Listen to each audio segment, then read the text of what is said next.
Cool. Let me get my Restream chat app in here. Why is that not up yet? Can make OBS a little bit smaller. Here we go. Now I want that on this side. I got to make sure I do this right. Bang. Yeah, that's a nice size right there. Cool. All right.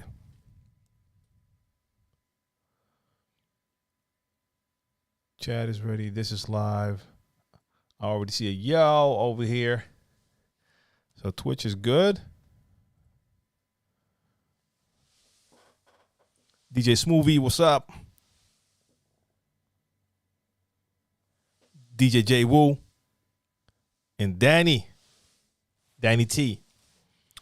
All right, quick check for y'all. Little audio check. Is the audio in sync with the video? Let me know. We got J-Man in the building. What's going on? Leonzel is here as well. Vinyl Touch. All good, all good. Nice. Yeah, I've been working in OBS, making some new scenes. And I just try to do a little testing with the sync offset to get the vocals right. DJ Red 434 is here as well. What's going on? What's going on? Because normally it's just out of sync. This should be better. And yeah, like I said, I've been working in OBS. I mean, I still have a lot of work to do in OBS, but I was testing some new stuff since Monday. As you can see, for instance, right now on screen, I'm here with the main screen, but at the same time, there is a second screen, and that is not a picture-in-picture mode in my A10 Mini Pro. I have a picture-in-picture mode there, but that's not what I'm using right now. I actually have a picture-in-picture up right now, but you can't see it because the chat is there. See, if I remove the chat, you can see that I have a little picture-in-picture thing going on there. I can do that in the A10 Mini Pro, but that's not what I'm doing right now. I'm actually experimenting with an extra video capture card, and I was like, you know what? I love using my A10 Mini Pro, my video switcher that I always use when I'm doing my DJ sets, so that I have like that top angle. Right now, it's actually pointing at the desk. And I have my main camera angle. But sometimes you want to have scenes in OBS where you could have like multiple angles at the same time. There are ways to do that with that A10 Mini Pro, but they're not as effective. And I was like, why not just get an extra video capture card on, let's say, a super low budget? So I just went to Amazon and I bought one of the cheapest USB video capture card. So it's nothing more than a little cable, USB on one end and HDMI on the other end. Bought it for 19 bucks, plugged it into the computer. And that is that other angle that you're seeing at the top of the screen, which is like that little total view I have over there. So yeah. Okay, the audio is off a little bit. The video is a bit ahead. Cool. So that means that the sync offset was too much. Cool. Because I set it to a pretty high number. Let me.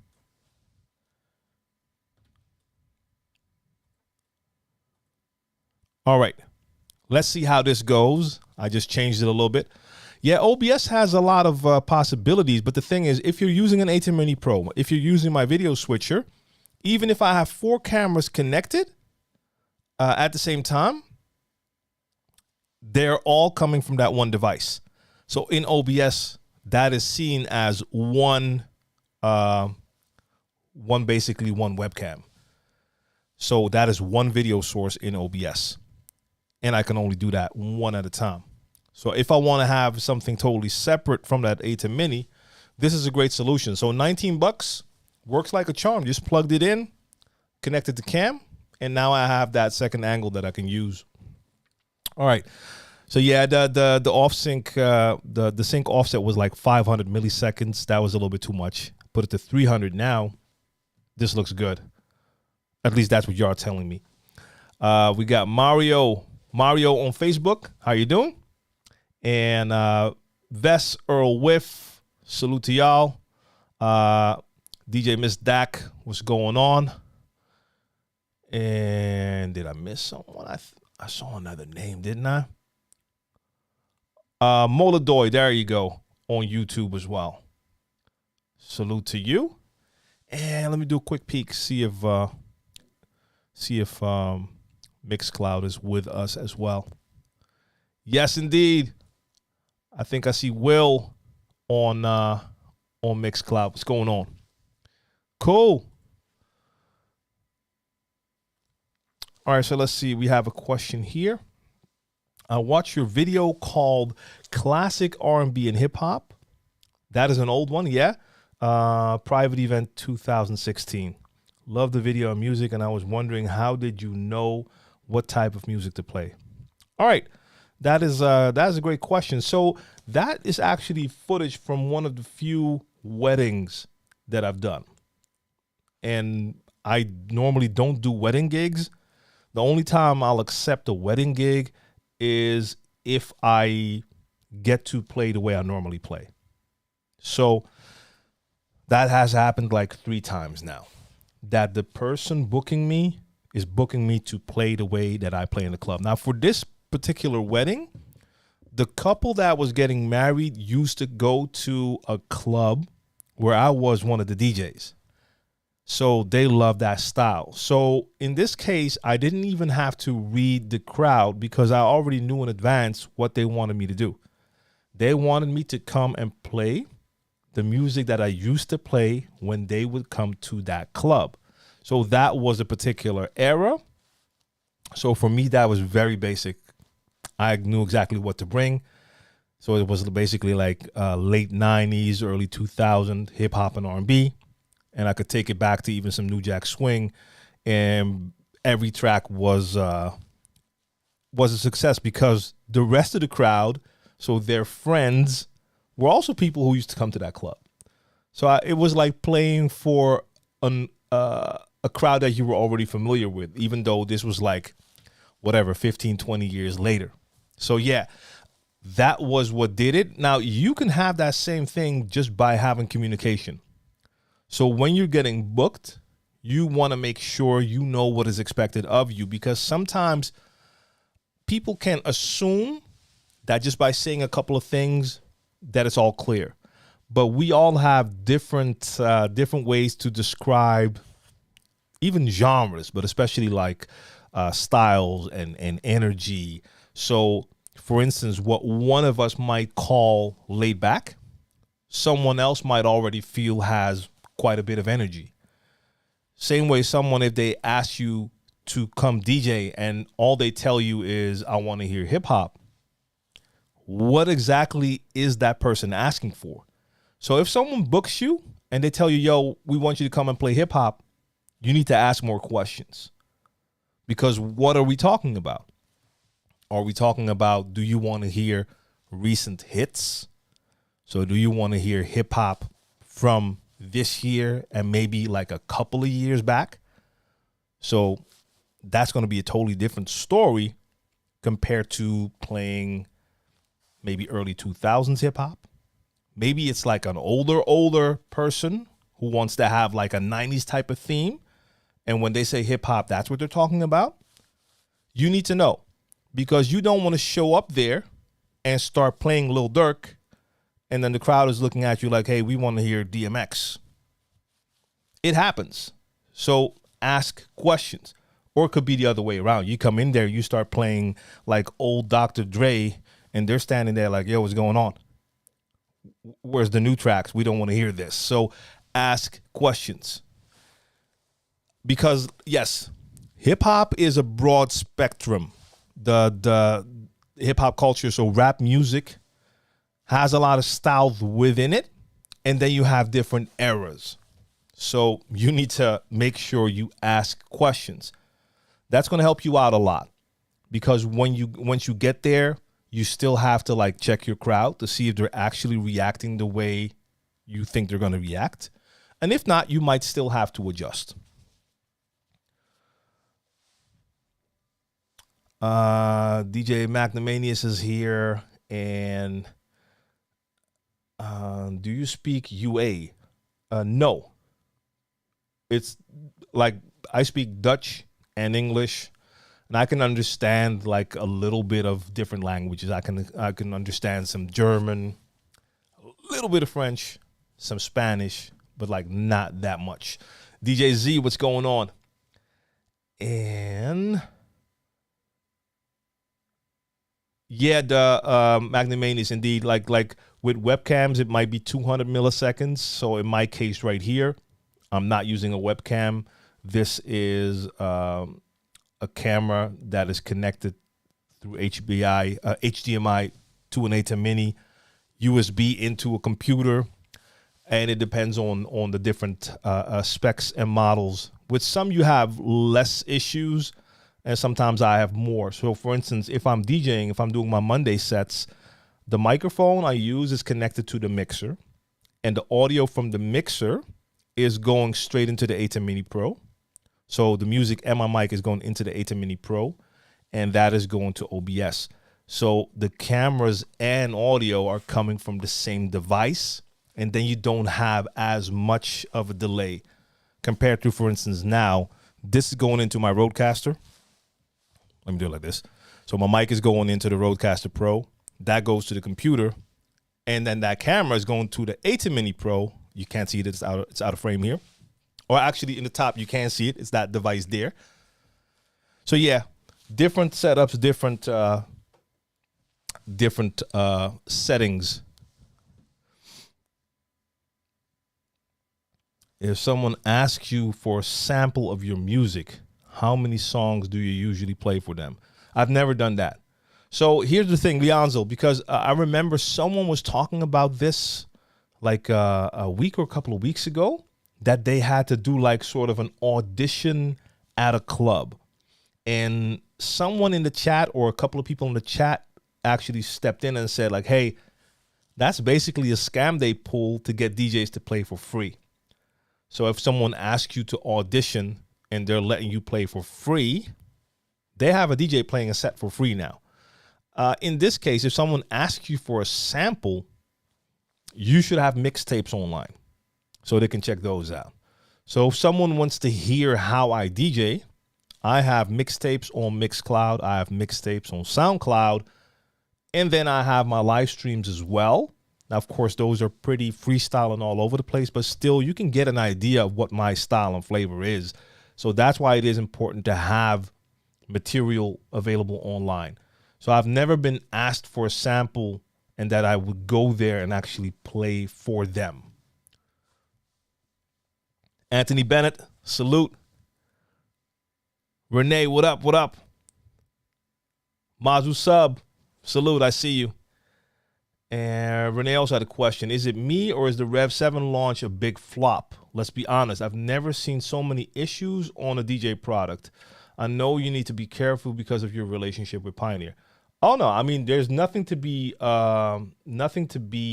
careful of. So I have honestly not heard issues. Like some people had like small comments like, hey, they thought like their jog wheel was a little bit wobbly or something I have not noticed with the unit I had here. Every DJ I've spoken to who's been using it had basically nothing but praise for it. The hype is real. Everyone was talking about it.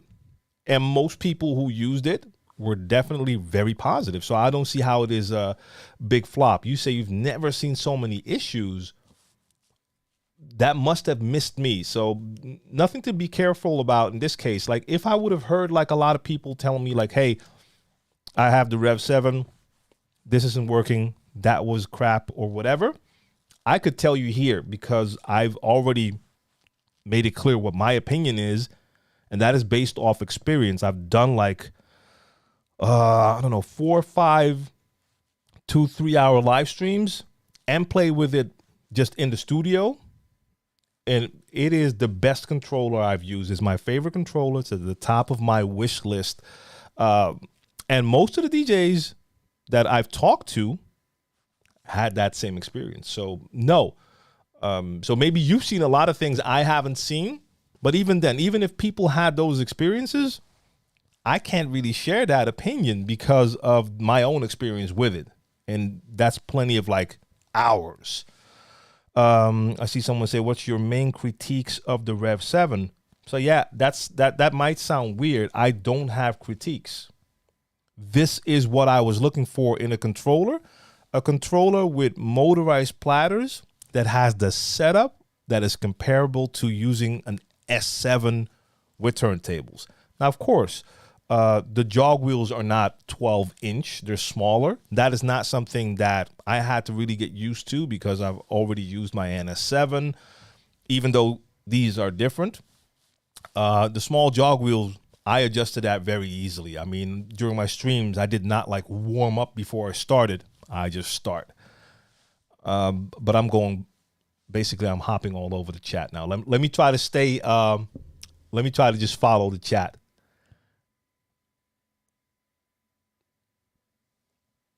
Because I don't want to skip people. Is the learning curve, Cuba's had a question, is the learning curve steep for turntablism? I'm 29 now and I produce beats. Don't want to invest in a turntable and a mixer if it's too hard. That's not something anyone can tell you. Everyone's experience in that is different. So some people have just the natural ability to easily learn how to do things, especially when it comes to DJing. So for turntablism, for some it's easier than others. I don't master all techniques for sure, but I know that my drumming background really helped me out when it came to DJing and turntablism. But my learning curve is going to be totally different than someone else. So if I would just take my experience and tell you like, hey, this worked really easily, that might not be the case for you. Here's my thing though. If it's too hard, you don't want to do it. You don't want to invest. I mean, I understand the investment part. My tip would be try to find a place where you are able to like do a couple of practice runs on someone's equipment.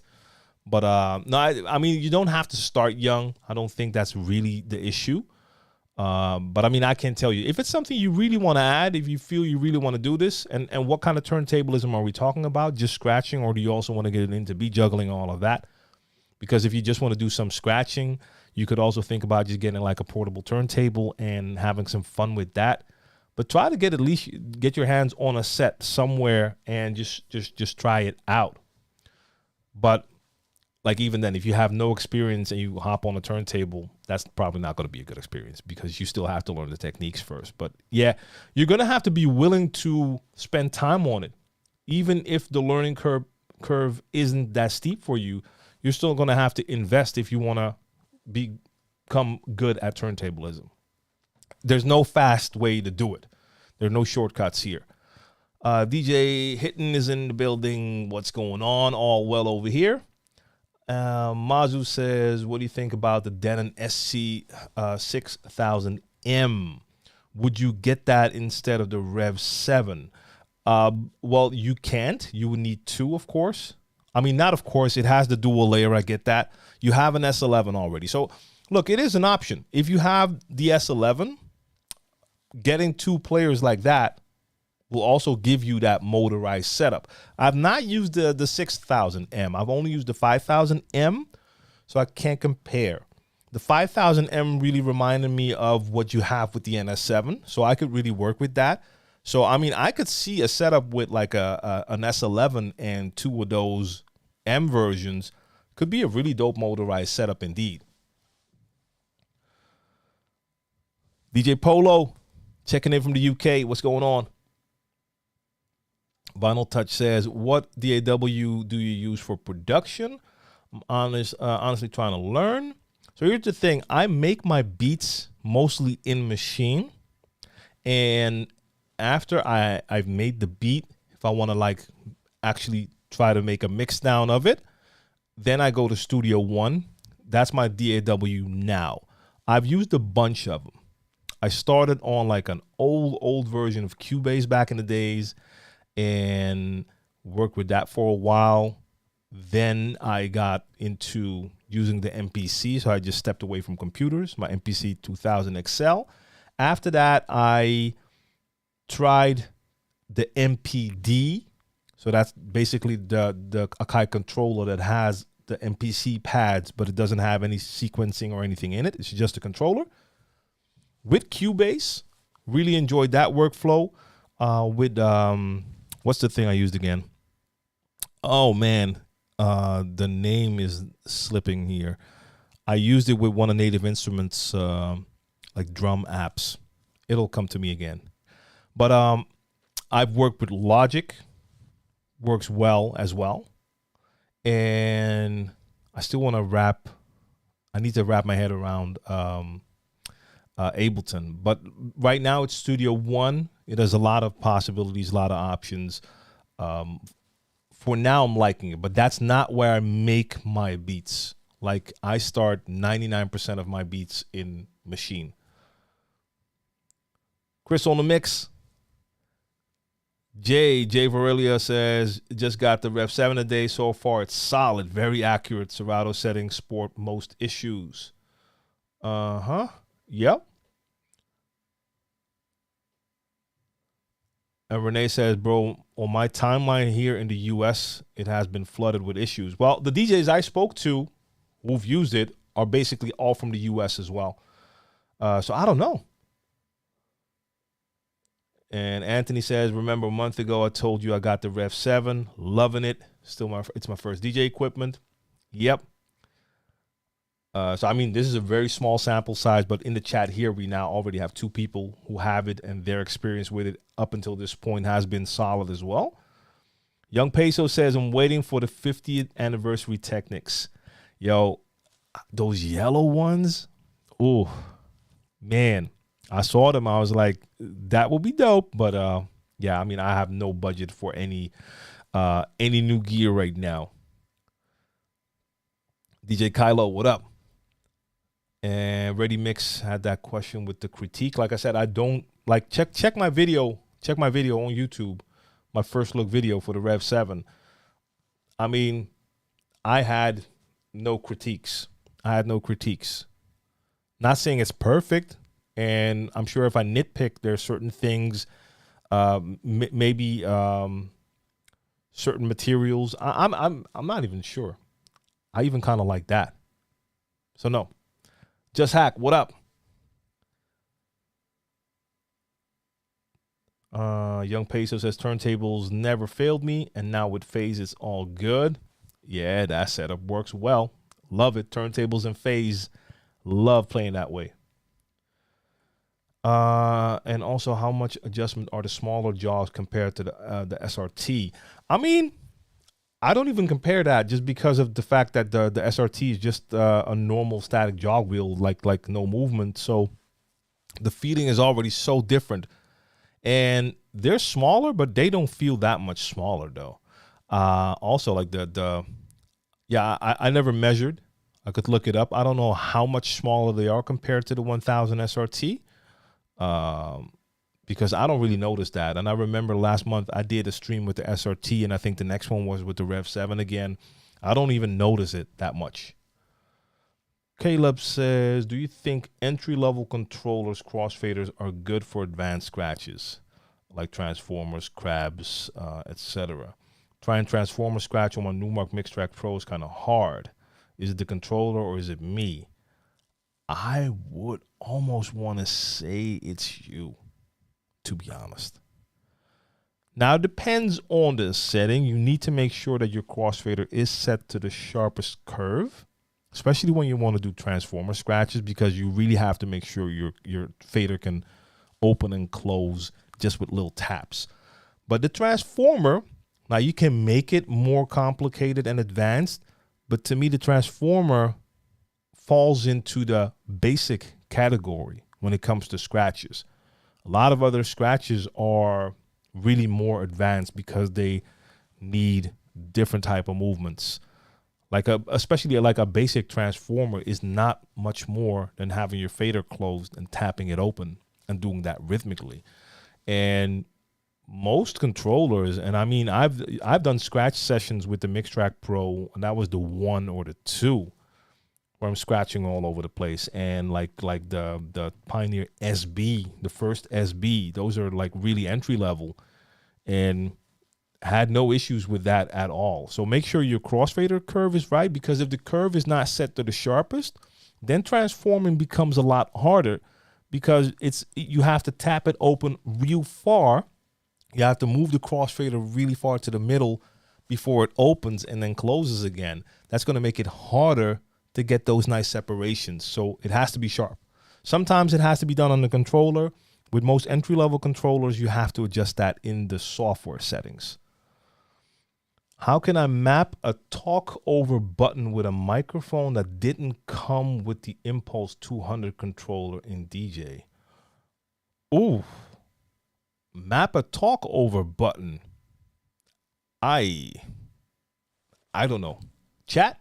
If anyone in the chat has experience with that, I've never done that. So I'm at a loss for words right now. No, I don't know, honestly.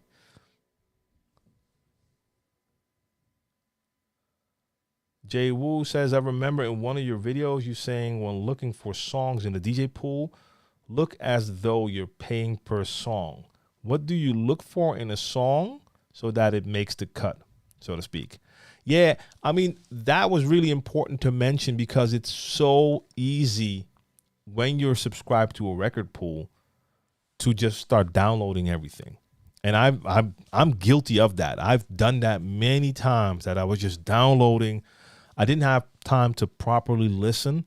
So I would like listen for a couple of seconds. And if I saw an artist that I knew, listen to a couple of seconds of the beat, and I was like, yeah, this sounds cool. Download. That's not the way to go, because then, especially when you play freestyle and you start to play and you're scrolling through a folder, you're going to run into so many songs and titles that make you think like, what is that again? Because you never gave it a proper listen. Now, if you're going to give it a proper listen, then you're not just listening to a couple of seconds of the beat. You're going to listen to that beat. Now, of course, the beat has to catch you, and you can hear when you hear a beat if it's something that could work in the club, right? The way you play in a club. If you hear music, you should be able to recognize like, hey, this is something I could play because it fits with the other music I play. So production, the beat. But then also, like, for me personally, for some people it doesn't matter. I need to listen to like what's the hook? How does the artist sound? Do I like this? So does it have that club feel, and do I like this? But that's just me. I don't play music I don't like. Even if it has a nice club feel, if I don't like it, I'm not going to play it. But you have to give it a proper listen to hear. Like, okay, beat sounds cool. What's the vibe of the song? Is the artist dope? Because if it's a rap song and the rapper is trash, then I personally just don't like playing it. Or if it's a weird hook, stuff like that. And also, even if it sounds nice, listen to it so you hear the structure, because sometimes you listen to a song and then the first chorus comes in and all of a sudden it's like a weird half chorus. So most of the hooks, most of the choruses when I play hip hop and R&B will be 8 bars. But sometimes you'll have like what I call half a hook. It's like 4 bars. That's not something I need to discover when I'm playing. I need to hear that in advance. But yeah, I mean, just let your ear go over the song and like, does it fit the other music you play in a club? You should be able to hear when you hear a song if it is something that would work for the crowds you play for. And sometimes I didn't do that, and then I would just download way too much. So I hope that makes sense. How do you compare the platters of the NS7 versus the Rev 7 versus the Rain 1? So Rain 1, still haven't tried it. I need to get back in contact with InMusic. I think they forgot about me. I sent them some stuff back, and then they were going to send me the Rain 1 and that new Numark standalone. And I've already sent the stuff back, but I've heard nothing. So I think it's up to me to contact them again. NS7, like, I've played with the NS7 plenty of times. I believe that Rain 1 is kind of similar to that, because at least it's the same type of system that they're using, same type of techniques, same type of build. The Rev 7 has a different thing. So the NS7, 1, 2, and 3, and the Rain 1 and the Rain 12s, they all have like the spindle in the middle. And when you see a Rev 7, it doesn't, because you have the display in the middle. It's a different system. If I had to compare an NS7 to the Rev 7, I mean, I don't know how to explain the difference, because to me, they both get the job done. They both emulate the vinyl feel. Now, with the NS7, you had an actual plaque of vinyl on top, so that might make you feel more like you're using vinyl because you're touching vinyl. The platter on the Rev 7 is not vinyl, but to me, that doesn't matter. I have a nice grip on that Rev 7, and it reminds me of a turntable feel as well. I have to assume a Rain 1 feels similar to an NS7, but maybe people in the chat can contest to that or attest to that. Is that right? Not my native language. That's always my excuse. Yo Cardis, hello. And Trans Tyrant, what's going on from India? Good to see you. So, bruh, for someone new to DJing, what's the best practice for hand-eye coordination? Sorry,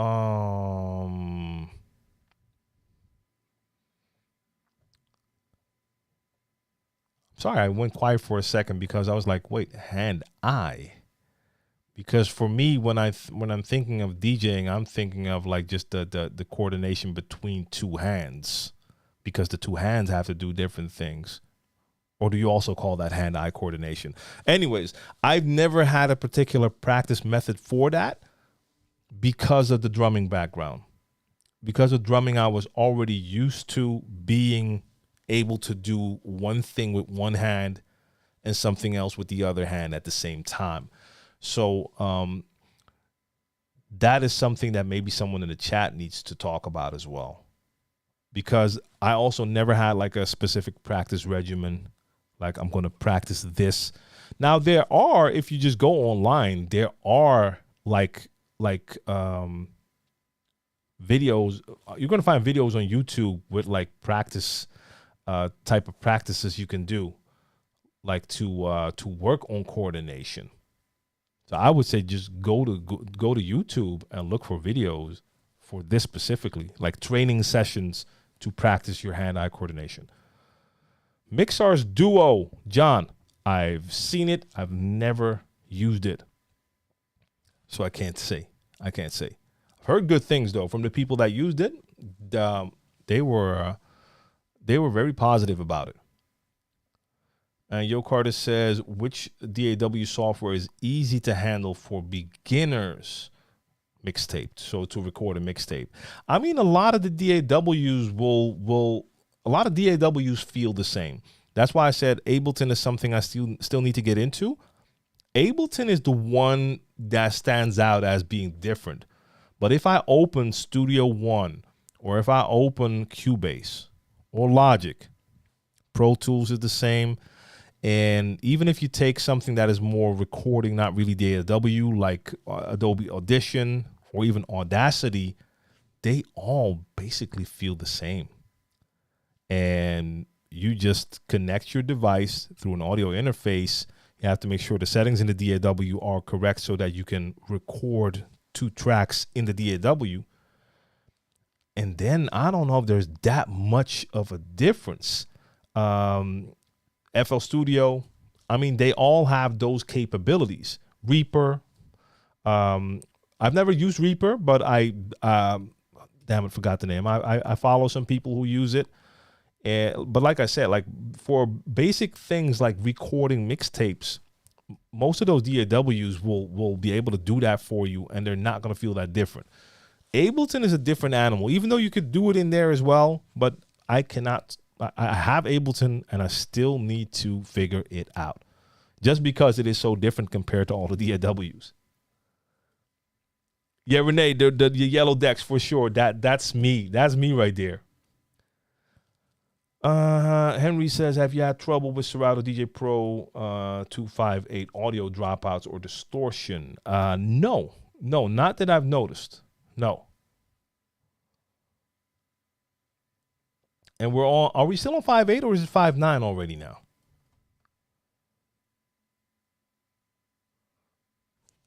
Russell, salute. Anthony Bennett says, Rev 7 are good because that's all everyone is on about. Yeah, but that, I think, like Renee was saying, like apparently on his timeline, he has a lot of people complaining about the Rev 7. I just haven't seen that. Mixmaster G, what up? And I saw your message, and funny enough, I was actually thinking about you today, about coming on your show. So I'm going to call you today or tomorrow to set that up.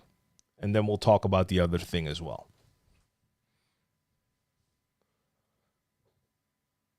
So for those who don't know, Mixmaster G in the chat. For my regular visitors here, Mixmaster G. He has his weekly AMA on Tuesday. So we're going to set that up so that he can school me about a ton of things. So hopefully I'll have time to prepare like a ton of questions. Why are there so little vids about actual mixing, blending, going from one track to another while explaining the steps? What is done and why? I understand the goal, but I can't figure out why to turn which knob and when.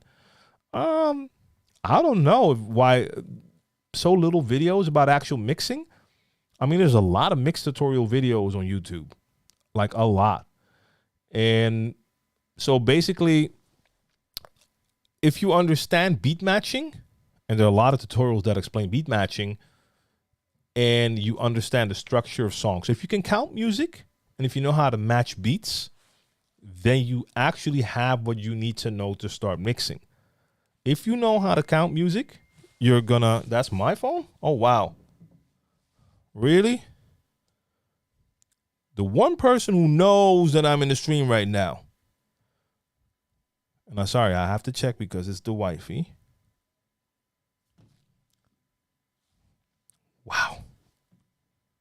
Wow. I mean, she's not watching, so I can't, but it's a lovely message, but not while I'm streaming. So yeah, if you know how to count music, so if you understand how bars work, beats and bars and phrases, then you can look at your music and then you understand how music works. Hey, my music starts with an intro. You can count how long those intros usually are. And hey, the music changes here. So this is a new phrase. Okay. A lot of times you'll have verses and then you'll have the chorus. And the chorus is a great place to do your transition, to do your mix. You can mix a new song into that chorus if that new song just has a beat at the beginning. Check out how long the beginning of that song is. Is it 8 bars? Cool. My chorus on the song that's playing is also 8 bars. So if I start my new track where the hook on track 1 begins and I let them play together for 8 bars, after that, the hook is done, can take that song out, and on the new song, the verse will begin. I mean, it's a little bit of math and a lot of logic when you understand the structure of your songs. But I mean, I've seen plenty of videos that explain it. So, Yo Cardis, let me know. And maybe you've already said something here. But do you know how to match beats and do you know how to count music? Because those are the important things I need to know first. Where am I at? All right, Trans Tyrant. I'm currently using MP3 songs to make my mixtapes, which are 320 kilobytes per second. Do you think I should use WAV format for making my mixtape so I can get higher quality audio for YouTube upload as YouTube compression? No, you're good. You're good. MP3 320 is perfectly fine. Like you said, especially if you're going to be uploading, there's going to be the YouTube compression, like lossless like audio on the streaming platforms. It's not really happening. Yeah, you can get your Tidal Hi-Fi subscription and listen to music there in higher quality. But no, I think you're good. Now, if you have all the songs in WAV format, you could record your mix using the WAV format. but I don't think it's going to make that much of a difference in this case. Mixmaster G says, yo, Carters, have a look at Laidback Luke's YouTube channel, especially the In My Mind videos. They are what you ask for. Yeah, in my mind, he does do the videos with the overlays, right, where he explains step by step what he's doing. So if you want to have that as well, those are great to look at. But in my opinion, if you understand how to count music and you understand beat matching, then there's not much figuring out when to turn which button and knob. Now, of course, there's more that comes into play when you're mixing. So maybe when you're talking about the knobs, you're also talking about the EQ. And EQing is something that comes into play after you get through understanding when to start a transition, because then you can use EQ to manipulate the music to make your mix sound even better. But then again, I think there's also plenty of videos available when it comes to that. But yeah, check out Luke's channel for real, the In My Mind videos. I don't know if he still does them. I haven't checked his channel in a while, but they will do the trick. Kujini says, no love for the Rev 1. A decent starter setup at a fraction of the cost. I have to be honest. I still need to test it. It arrived at the same time as the Rev 7. It's been here the entire time. I still haven't tested it. So let me pledge right here, Kujini, to you and the rest of the people watching. I will test that Rev 1 within the next 2 weeks. Maybe even do something live with it, because it is a shame that I haven't done that yet. Yeah.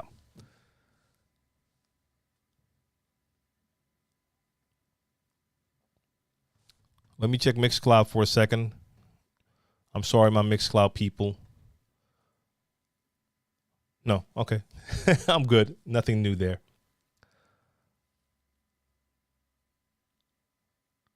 DJ Spin, what's going on? Long time watcher.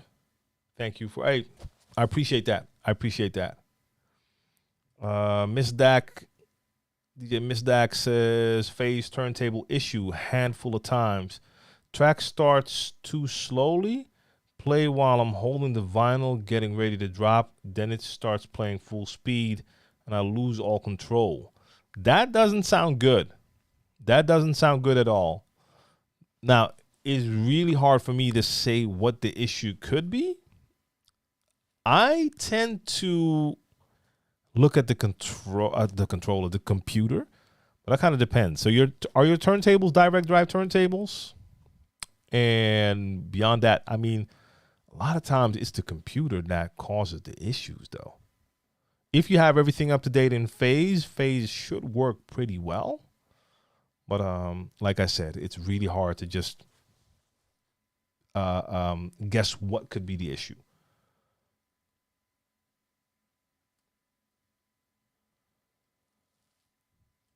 Spin says, was a music hoarder for the longest time till I joined Crate Hackers and reset my mind after 20 plus years. Yeah. I mean, it's fun, like, especially if you join DJ pools and you all of a sudden have access to an entire archive. It is really tempting to just start downloading. Like, you're paying for it. It's a great price. I mean, let's be honest. You're paying what I used to pay for a couple of records, and you have access to all of that music, and you can just download it all. But yeah, once you have it on your computer, then it's like you lose sight. It's really hard to then find songs. I wanted to add a saying. I'm just thinking if you use it as well in English. You can't see the forest through the trees anymore. I mean, we use it in Dutch, but I don't know if it's used in English. I think it is, actually.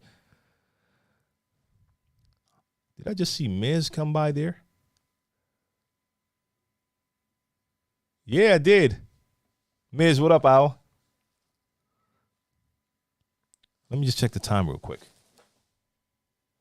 Okay, so as usual, I'm like 15 minutes behind when it comes to the chat. I just saw a couple of things that are more recent on screen. So chat, if you ask a question, just know I'm getting to you. Oh, before I forget, And since we're like almost at the halfway point before I actually forget and it's already the end of the stream, starting this Sunday, I'll be starting a weekly radio show that's going to be available to each and every one of you worldwide. It's on digital radio here in the Netherlands. It's a new commercial urban radio station called Galaxy Radio, but they're also online. Now, I'm going to be promoting with the links and everything in the coming days. Even though I start Sunday, I don't have the specifics yet when it comes to the time. But yes, I'll be doing a weekly mix show. It's going to be a throwback mix every Sunday, 2 hours, hip hop R&B from my favorite era, I would say. So that's going to be late 90s and I think like a large part of the 2000s. So every Sunday you can catch me on Galaxy Radio doing a 2-hour mix. And like I said, it's going to be available online. They have an app, but they also have their site. I'm going to be posting and spamming y'all in the coming weeks with that. But I just wanted to drop that here. So that's a new addition to my weekly things that I do. So I'm looking forward to that. So this has nothing to do with the rest of my schedule. I'm still streaming every Monday, doing my mix live. But you can now also catch me every Sunday.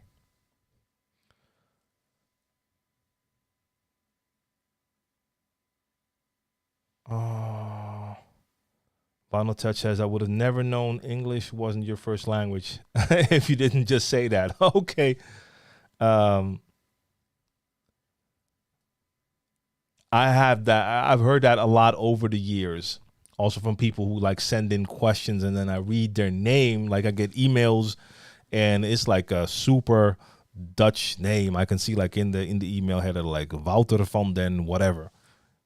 And then sometimes just to mess with people, they ask me a question in English, even though I see their name, and then I just reply with a Dutch reply to freak them out. Always fun to do.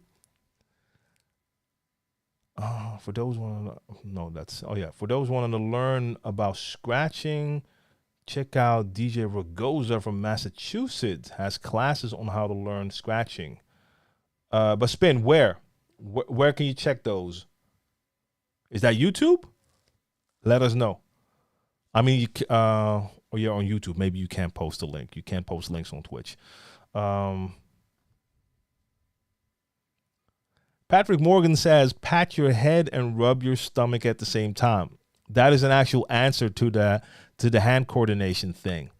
Yeah, I mean, there are like special things you can do to practice, like doing things with your hands. I've actually seen people do that. And now Yo Cardis is now answering in Dutch as well.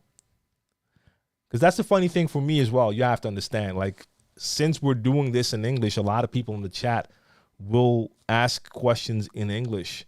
And then somewhere down the line, I found out that they're Dutch as well. So it's the same way around for me. Unless your name like says it. Otherwise, it's going to be hard for me to see where someone's from.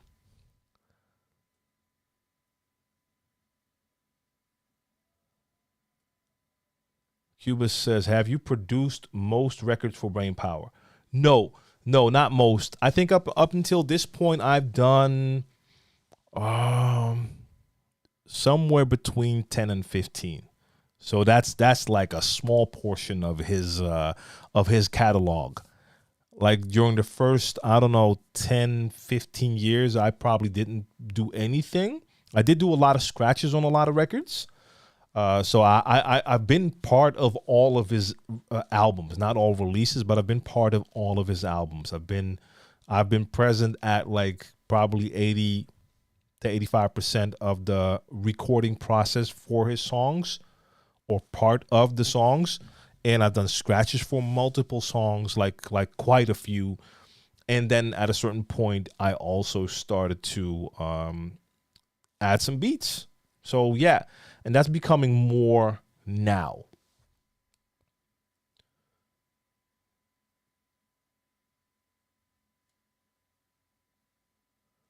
And Mixmaster G says, I'm sure there's a thing or two you can school me about too. Hey, that's the thing, man. We all learn. We all learn. And that's one thing I've learned a long, long time ago, that No one knows everything. And even if we have an equal amount of knowledge about a certain subject, we might still have very different experiences with that subject. And then you can still learn from each other. So that's why it's always fun. Even in the chat here, it's always fun to hear people's perspective on things. Prince Carter from Zambia. I haven't been to Zambia yet. I've been to Gambia, but not Zambia yet. There's so many places I haven't been yet. I mean, it would be cool to like visit most places at least once.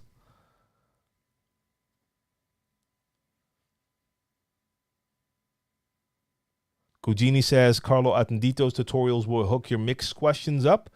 I think Carlo indeed also has a few of those or multiple of those where you see layovers, like overlays with like text at the moment when he's doing it. Because indeed, in the, I forgot who asked, but in the person's question, there was the need for that step-by-step. So I have to agree, like a lot of the tutorials will explain it to you, but the videos that show you step-by-step are a little bit different. But there are actually a lot of those available as well. So Miz, yeah, there's your comment. So just to mess him up, let me just read that out loud as well. Heerlijk man, hoe jij die beat counting uitlegt. Maar je moet ook die feeling in je handen en vingers hebben. Anders krijg je die off-beat, toch? Yep. 100% Al. Ik liep zondag nog langs de arena. Ik heb een heleboel van je Ajax-broeders gezien, maar ik heb jou niet gezien. Ik wou nog appen, maar... let me get back to the chat. I got my first bar gig. Do you have any tips? Christopher says. Wow. That's always a tough one because it's so broad. It's your first bar gig, but it's not your first gig, or is this like your first DJ gig? Because there's a difference there as well. Like if you already have DJ experience, then playing in a bar might be different. It's going to be different compared to a venue, but it's hard. Like especially I've DJ'd in a couple of bars, but then it was still not like a normal bar night. So I don't have a lot of experience with like the bar scene. It's hard for me to say. Mixmaster G is already asking. Bring your own device or gear there. What DJ software are you on? So let's see if there's some more info being said, being delivered here. And I'll think if I have specific tips. Chris on the mix says, funny how Pioneer asked for that Rev 7 back, but they let you hold that Rev 1. Yeah, but that's the thing. Like, the Netherlands is small. At the moment, like Pioneer here, they basically have one unit that goes to the DJs who want to try it out. There are DJs who've been asking to check out their Rev 7, but those are all DJs, like the people Pioneer basically deals with aren't the beginner DJs. So they're not receiving a lot of requests for that Rev 1 indeed. So no, that's probably going to be here for quite some time. But like I said, in the next 2 weeks, I'll get around to testing that, doing something with it. Daryl Williams says, I canceled Tidal because of no offline storage. Couldn't use it live, so switching to BeatSource. Yeah, I mean, if you really want to use it as your streaming DJ source, then I would say BeatSource is better. And some might say like Tidal can have more music. Could very well be. But the fact that BeatSource has the edits, the fact that they have the offline storage so you can be safe. I play in locations where I don't really have to worry about the internet connections. But just imagine, what if? Like I play at venues, they'll have like very good Wi-Fi there. They'll have separate Wi-Fi for the crew. I can get on that Wi-Fi. But what if during a gig, something just happens, their router blows up and there's no internet for a minute? I'm going to be very happy that I have the offline storage at that moment. Now, of course, I always have music on my computer, so I'll be safe anyway. But again, like the edits and the fact that if I'm on BeatSource, I can actually search by BPM. I can have some parameters, and you can't do that on Tidal. For me, it's a no-brainer, even though I still have Tidal. Okay, so Miss Dax says Technics S11 brand new MacBook. Yeah, that shouldn't be an issue indeed. That's weird. That's weird. The way you explained it, I mean, I haven't had the issues with phase. I only had one occasion a couple of weeks ago where I had a little bit of drift, and I normally don't have that. And I believe it was my computer was just on for a long time, and I had done a couple of things, or I had too much open, because normally I don't have that. But with your setup, you shouldn't be experiencing that. But then again, I still don't know what could be causing that issue. Ian Casanova, what up, Lurker? Good to see you. What did I just see? All right, Justin. TLM, slim om te starten als eerste DJ Emmen. Okay, so basically the question is, just to make it more global, is it a better idea to start, I guess, locally, or try to move to like a main market in a bigger city? So in this case, the city is Emmen, and the question is, should it start there or try to get to a city like Amsterdam? I would say start there. Start in your own area first. First off, Amsterdam is probably going to have a lot more competition compared to what you're going to find in a place like Emma. Now, I'm not sure. Maybe there's a ton of DJs there. But starting in your local area, most likely you'll know more people there, and you might know people who have the venues, the bars, the clubs, you name it. So it's going to be easier to get in compared to going to a bigger market in a totally different city. Unless you already have like a ton of connections in Amsterdam that could hook you up, that's a different story. Then I would try to do both. But otherwise, just start in your local area. If you're from there, if you're from Emma, and you have your friends there and people there, that also means that you're going to be able to at least get some people to the club when you play, compared to when you go to Amsterdam where no one knows you yet, and you're not attracting people or not attracting a crowd yet. So yeah, man, start in your area for sure. Now, if there's no parties going on there, that could be a bad thing, but you could also just flip that and turn that into an opportunity to start something for yourself and start very small. But if there's like not a lot of parties, or they don't have a lot of places that play the music you like to play, find a bar or a small venue, like small. I'm talking a venue that can hold maybe 50 to 100 people max. Organize your own event. Bring your friends. Build a buzz. Maybe after you do that for a while, you get enough people that it's always packed, and then you can expand. You get the experience. It helps you to build your name, your brand, because people start to talk about it. You can't do that in Amsterdam. So yeah. Prince Carter says, I remember in 2017, I was in college and I was so much in love with YouTube videos. They helped me a lot. By that time, I never had a DJ controller, but then I was only using virtual DJ. Learned a lot. Hey, man, I love this era where we can just find information online, and I find all my info online as well. What's the difference between a freestyle DJ and a regular DJ? I don't think you describe it as that. So to me, and maybe this could be different in different places. Maybe some people use terminology like freestyle DJ in a different way. For me, when I'm talking about freestyle, like, I don't call myself a freestyle DJ. I play freestyle, meaning I don't prepare my sets. But I couldn't say that that's a difference between like a DJ playing freestyle or a regular DJ, because it's not a fact that a regular DJ prepares their sets.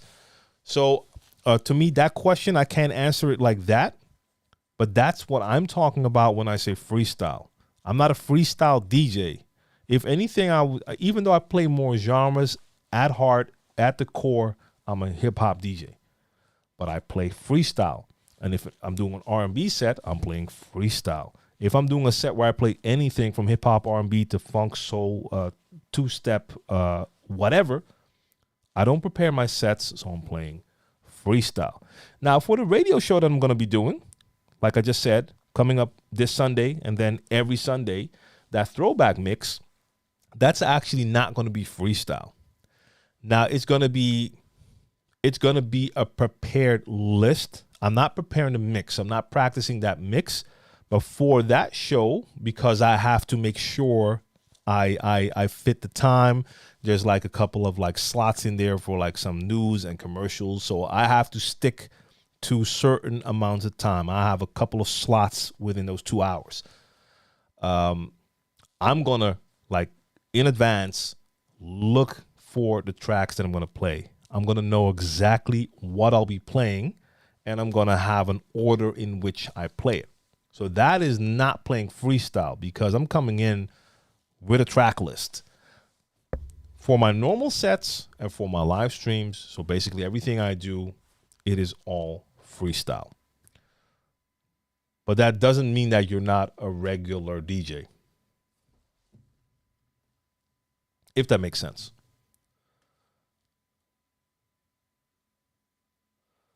I'm trying to get the best software for analysis of my music, BPM key, etc. But there's not much of it except mixed in key. I'm using Virtual DJ 8. It's not that accurate. Any suggestions? As mixing key is way too expensive. How much are they charging for mixed in key now? I mean, they had a sale like a month ago that could have probably saved you quite a bit of money. But how much is it now? How much are they charging? Even though I understand if you just wanted to analyze your tracks, yeah, maybe you don't want to spend that on it, but let me quickly see. So mixed in key is 58 euros here, so probably also going to be like $58. So yeah, it depends. Like, it depends on if that is way too expensive. Like, it's a lot of money to spend, but it kind of depends on how important it is for you. Mixmaster G may have already jumped in. Which one can analyze the best when it comes to just DJ software? Because most DJ software can do it for you. And there could be other programs as well. I normally do it in my DJ software, but I also have mixed in key.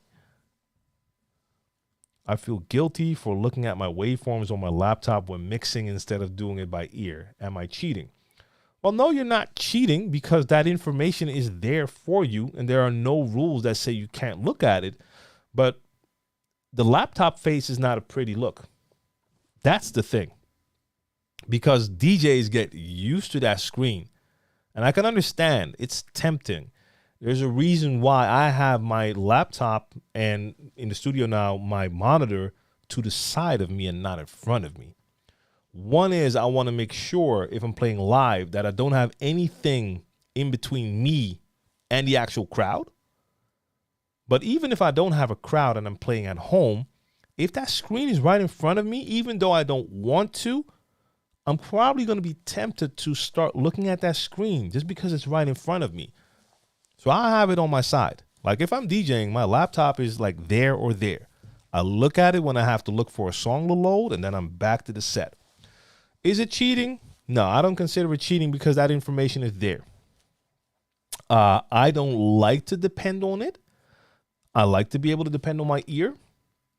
But there are occasions where I might give it a quick peek, especially if I need to have like a specific portion of the song and I just want to make sure I'm at the right point. For instance, if I don't have a cue point there yet, I just want to double check, like, is that the start of the song? Do I have the right point? Beyond that, I don't want to do it. But I see a lot of DJs posting on IG and they post like clips of them mixing and then they're here. And even though they don't have the laptop in front of them, they have it to the side. You see that they're spending a lot of time looking to the side instead of spending that time here. So no, you're not cheating, but laptop face is not pretty.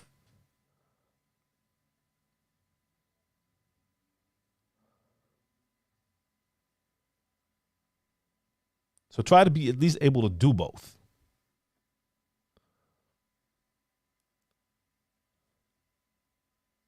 Ragoza's classes are probably through Evolve DJs. Okay, I don't know that.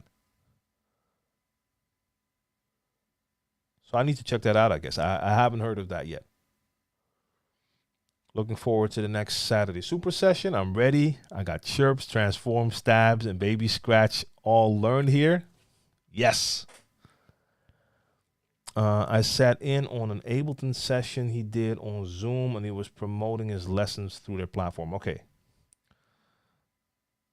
Face turntable issue, handful of times. Track starts slowly. What I'm holding, don't think it's the computer. Unplug mixer and face and solves it. Face is up to date. Okay. I mean, sometimes there is like the ghost in the machine. I've had that happen with certain things. Like they always work and then all of a sudden they don't work. But then the next time they work again. DJ Liz from Kansas City, what up? Mike from Boston. Do you F with chopped and screwed music? I don't, not really, because it wasn't really a thing here. So when I hear songs, it sounds cool, but that is a sound that really didn't catch on here in the Netherlands. So by the time I heard it, it was already either like a well-established thing there in the States, or maybe even past that already. So I've heard it. I mean, I don't know if I could listen to entire sets of it. Like I've heard like a chopped and screwed versions of songs, and yeah, that sounded cool. But beyond that, I haven't really checked it. So I don't want to say I don't fuck with it, because that would sound like I dislike it, which is not the case. But yeah, it's just not something I really check out. It hasn't crossed my path really. You got DJ, let me check the entire name. DJ American Zombie CEO Joseph. Now that would be cool if that's your entire DJ name. So every time on the flyer, they have to put that entire thing there. And I appreciate that. You said you enjoy the way I play, so I appreciate that. Spin says, I'm going through my library, eliminating multiple folders, putting all my music into one folder to help make things load faster in both Serato and Virtual DJ. I mean, you can do that. I don't think I'd ever want all my music in one folder, but that's also because I never made my playlists inside DJ software. So I would always make like playlists, crates, folders, but I would make them as actual folders on my computer. And that way I could always easily import them into whatever software I wanted to use. And if I wanted to like refresh my Serato, I could just delete the library in Serato, and I could just take my folders and bring them back in. So having everything in one folder, unless I get to a point that everything is tagged so well and so extensive that it's going to be real easy for me to find everything through a smart crate, I don't want to work with one folder. Let's see. Jared says, can I be the DJ also in 2023? Yeah, why not? Why not? Have we missed something? Are there no DJs in 2023?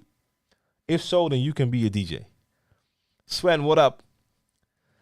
My issue with Serato is that you can't make a playlist with streaming songs from Beat Source and regular tracks. Yeah, I mean, maybe that is something that will happen in the future, but it's just something that has to do with the way it's licensed. So it's not that Beat Source can help it. That's just, they have to abide by whatever type of deal they've made with the labels. Same way that you can't use your recording feature inside the DJ software when you're using tracks from Beat Source. That is one of those same things. It's not that the software couldn't do it. It's just that they're not allowed to make that happen. Liz says, I stopped playing in bars when people started pulling guns. Yeah, I mean, that is a good reason. Like, if that happens a lot, then that's a good reason. So that's never a good thing. In this case, I can also speak from experience. I've been in that situation, and it actually happened like right in front of the DJ booth. So like not much more than like if the DJ booth stops here, like my setup is here, here's the DJ booth, then the guy is literally here pulling out and starting to pop off. So yeah, but I played at that venue many times after that because that was not, no, let me rephrase. That was the venue's mistake because they were using bad security. And the security was letting some of their foul homies into the club without checking them. So they just switched security firms and everything was cool again. So yeah. But if you're playing in bars and this is something that happens more often, like it depends on where you are as well. Like here in the Netherlands, it's not something that's going to happen on the regular. For certain people in the States, if you live in states where people can just have their like concealed carry or even open carry, and you just know there's a lot more guns around, I don't know how I would feel about that. Like I would assume that in clubs in the States, people do have to go through security, maybe get frisked. But I can imagine that in a lot of bars that might not be the case. So maybe I'm totally wrong, but I could just imagine that a lot of bars in the States could be filled with people with guns and alcohol. I mean, for us in the Netherlands, it's still like something that's hard to grasp because we've never had it like that here. Especially if you see footage from places like Texas where they have like open carry, where you literally see people walking around like it's a Western, and not just even with like a gun in a holster, but like people having an AR-15 on their back, and you can do that. Like for us here, that's weird. You're legally not even allowed to have firearms here in the Netherlands unless, and I'm not going to go too deep because I'm not sure, and I really don't like to speak about things I don't know. But if I'm not mistaken, you're not allowed to have firearms here unless you have to be part of a gun club. You have to have, X amount of classes or whatever you call it per year. And your rap sheet has to be very clean.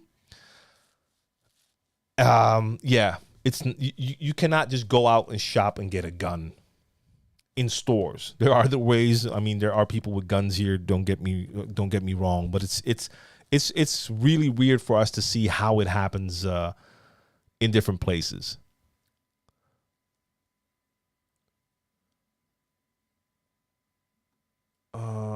The file path to your audio files doesn't matter for loading times. However, SSD versus traditional drive makes a huge difference. Facts.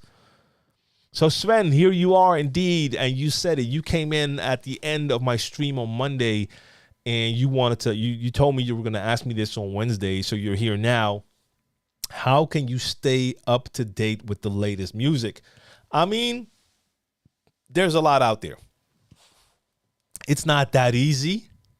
If you want to stay up to date, you're going to have to spend time. Now, on the one hand, it's not easy because there's so much music being released. On the other hand, the access is easier as well. So if you're subscribed to a DJ pool, you're going to get a lot of new releases through that DJ pool.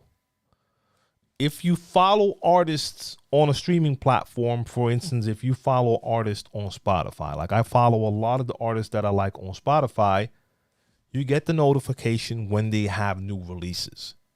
So those two things alone, like a DJ pool and just following artists you like, can help out a lot. I don't know if there's still such a thing. At a certain point, there were like a lot of blogs, and those blogs would be the first to have like new releases, and how they got them, who knows? I don't know if that's still as much of a thing. And for me personally, I'm not in a situation where I feel I need to be on top of everything with every song and have it as soon as it comes out. Also because experience shows that in the clubs a lot of times, it doesn't matter if you get that song like weeks later. I always wanted to be the first with new music. And for the majority of the crowd, that's not really important. Now, if it's a new hit, if it's already a hit, they might want you to be able to play that. But beyond that, I mean, I probably miss out on songs for sure. I don't check out all genres. Even within the genres I check, there are plenty of artists that I don't follow. So I might not see their new releases. And maybe it's because what I've heard from them so far is not interesting to me. I don't even check DJ City as often as I should if I was doing a lot of gigs, but I'm not doing a lot of gigs right now. But I would say just a DJ pool and a streaming service will get you a long way. That's what I do. And like, for instance, you were asking me like for on Monday, when I was playing on Monday, 90% of the music I played on Monday was just music I had on the computer, but I was mostly playing older music. I already had that music, and most of that is music I acquired through the years. And the newer music I played was music from DJ City on my computer. And then I played some tracks off Beat Source. Mr. Wilson, UK in the house. Who is your number one DJ and why? Excluding yourself. Now, I wouldn't even put myself at number one. I haven't been checking DJs a lot lately. So for the longest time, I'll always say Jazzy Jeff because I just really, really like the way he plays, the type of music he plays, but just his style of playing. I might be tempted to say Scratch Bastard because I really, really like the way Scratch Bastard plays. Technique, style, music choice. So I like him a lot. Who else? Like I said, I haven't been checking a lot of DJs or DJ sets. So my answer would probably be, oh, wow. Now I'm seeing Mixmaster G, Scratch Bastard, and Jazzy Jeff. I didn't see yours first, by the way. But yeah. And you have Grandmaster Flash for all time sake at third. Yeah, I know that wouldn't be my third. If I had to pick another DJ, damn. Okay, so if I had to pick another one, I would say Scratch Bastard, Jazzy Jeff, and I would suggest you go check out DJ Turn. That's my buddy here from Amsterdam, and his musical knowledge and style is also like exceptional, and he's a very good DJ technically as well. But yeah, I'm going to give Scratch Bastard the number one right now. I'm having trouble. Who's that? Baby Bear James. I'm having trouble with my microphone connected to my external mixer alone with the DJ mixer. I'm not getting clear audio from the mic. What should I do? Okay, so let me double check.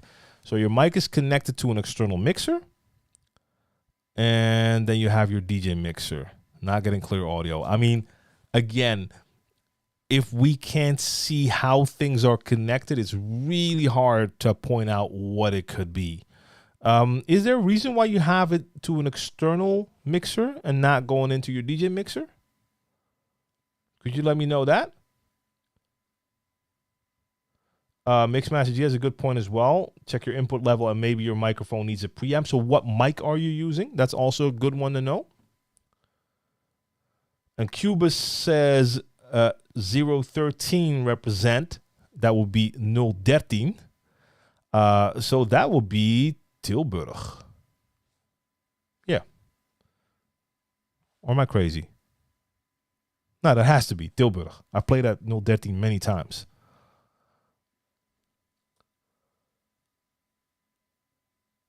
I'm just checking if I missed something. I think that's everything. So I think we're good.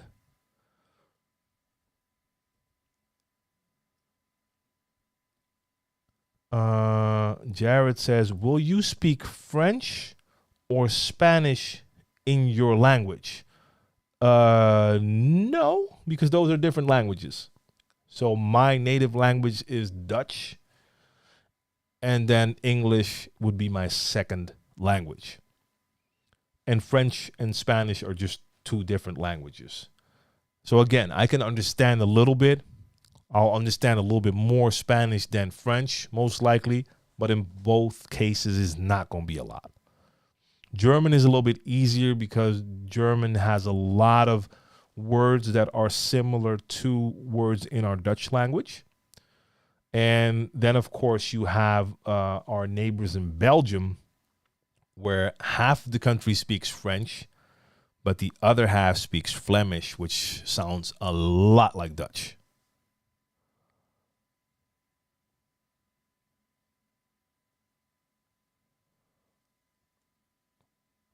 Nigel says, trying to get outside, feel like a pit bull. Wait. Yo, what up? Trying to get outside, feel like a pit bull, trying to break his chain. Beantown in the house. What up, yo? Another wording for freestyle DJing is open format or specific genres. See, and that's why I said it's so how terminology can be different, because if someone says freestyle DJ, to me that does not mean the same thing as open format, where open format is basically a DJ who will play a lot of different genres or any genre and combine it in a set. And I could play an open format set, but play it freestyle. That's why I wouldn't see it as freestyle being open format.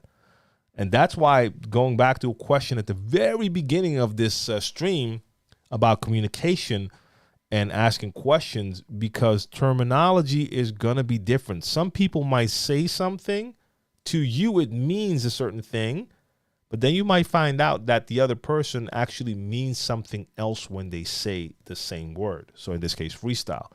Same way I discovered like a month or two ago that multiple people were talking about a music genre called freestyle, and I didn't know what it was.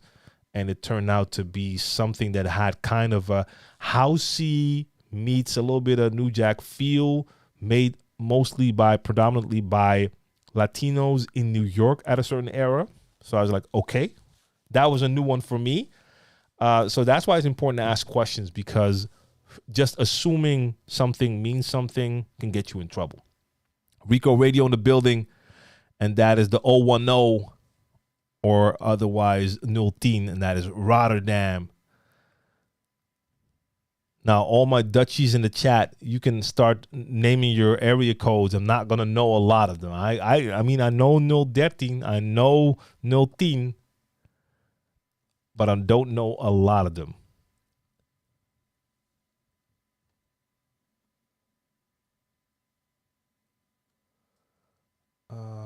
Let's see.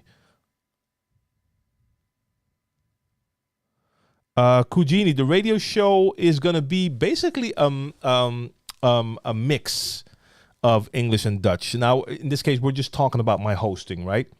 So the radio station is Dutch, but they also recognize that because they are also available online, and even now currently, they have a global audience as well. So I'll be hosting during that 2-hour show. And it's probably going to be something like 60-40, 65-35. So 65 Dutch, 35 English. But I'm not going to do a lot of talking, though. It's going to be a mixed show. But I will be doing, I actually have to test that, because I'm doing the first show Sunday. I have to test to see like how much talking is there going to be in that show. So, but a mix. There will be a couple of English words in there for sure. But it's going to be easy to follow. That's where I'm at. Just bought speakers. Now build my own buzz. It's critical for 2 reasons. You did it on your own, but you formed whatever you was created. Okay. Oh, that's a reply to someone else. I got you. And Kujini says TLM can spit serious bars too, not just a superstar DJ. I mean, I do a lot of backup emceeing. I used to do a lot of, like, back in the days, like freestyle cypher stuff, but I mean, I'm not really rapping nowadays. Who knows what happens in the future, though? Gus Gomez, what up, man? Long time no see. Hope all is well. Salute to you.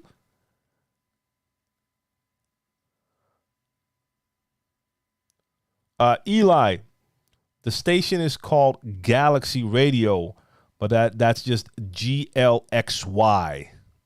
Galaxy. GLXY. I think I think the site is actually Galaxy.radio. Let me double check.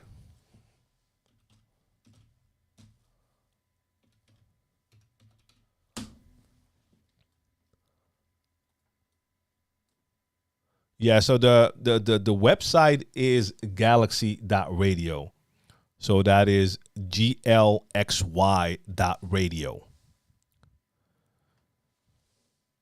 And right now on the website, it just says that I'm starting a mix show there soon, but I'm starting this Sunday.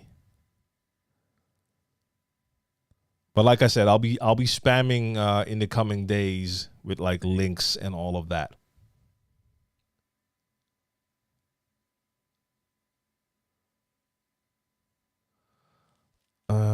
Okay. Gus Gomez says nothing is cheating anymore as long as you use it correctly. Yeah, and I mean, let's be honest. You could only consider certain things cheating if you accept certain things as rules. So for some people, if a DJ uses the sync feature, for some people that is cheating. In my eyes, that's only cheating if you feel that there's a rule that says that you cannot utilize a feature on your device or on your software, in your software, that allows you to automatically match the tempo of songs. Something that doesn't even work correctly all the times if your songs haven't been analyzed correctly, or if you're using older music that's played by live musicians, so it's not quantized, then sync is not going to help you out at all. So to me, I mean, I don't feel any of those things are rules. And same thing with the waveforms. The waveforms are there. If you want to use them, use them. Some people who play with their CDJs, they always compare, like they look at the BPM. So if they see that the one song is playing at that BPM, then they'll just adjust their other deck to say that it's playing at the same BPM. Do you? And I mean, that doesn't even solve everything. You still have to bring it in at the right time. You still have to choose the tracks. You still have to adjust your EQ, check your levels. I mean, even if the software was going to do the beat matching, adjust the levels and EQ for you, the song selection is still the most important thing. Now, to me personally, I could not see myself using something like that because that's going to take out a lot of the fun for me. I enjoy doing it. But if some people don't really enjoy the beat matching aspect of it, they just want to play the songs they want to play to please that crowd, rock that crowd. It doesn't bother me one bit. I would never consider that cheating. To me, it's something. To me, it feels like something that more insecure people would like be complaining about. Should all DJs be on Twitch? Any recommendations on streaming software to use? No. You should be on Twitch if you want to be on Twitch. If you're currently a DJ, bedroom DJ or club DJ, doesn't matter. If live streaming is something that totally doesn't appeal to you, don't do it. Don't do it. It's fun for me. A lot of people enjoy doing it. If that's not something you're looking for, don't. Especially if it's something you need to do besides the other things you're already doing. Because if you want to do the live stream thing, any amount of serious, you're going to have to actually invest your time. You're going to have to be consistent with it. So now it's a whole new responsibility you have to add on to the other things you're doing. Could it help? Maybe, possibly. Some people were able to build like a fan base. For a lot of people, that doesn't really happen, either because they're not consistent enough or maybe not good enough, you name it.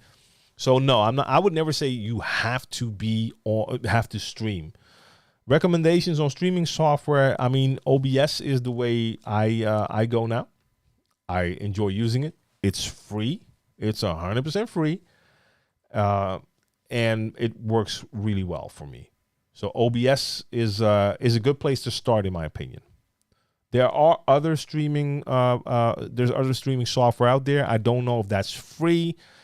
And like when it comes to OBS, there's also so much information available. You can find like a million OBS tutorials online that will get you started, take you through like advanced features if that's something you're into. So yeah, OBS is a great place to go. All right, Gus Gomez. Yes, you are here to support Renee because Renee was talking about so many DJs having problems with the Rev 7. And I was talking about like I haven't run into those DJs. Here we go. Gus Gomez says, I'm sending back my Rev 7.